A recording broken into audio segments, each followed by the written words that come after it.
आधार card घेऊन गावाला जातो म्हणून गेले सकाळी.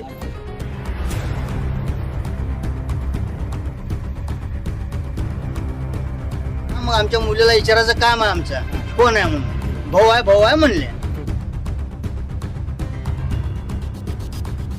फक्त ताई म्हणून स्टेटस ठेवत होता घरी पण. सोलापूर शहरातील कर्णिक नगर परिसरात एका तरुणीने एकत्र एका घराच्या हॉलमध्ये लोखंडी हुकला ओढणीच्या सहाय्याने गळफास घेत आत्महत्या केली. ही घटना 19 जून 2025 रोजी सायंकाळी 6 वाजण्याच्या सुमारास उघडकीस आली.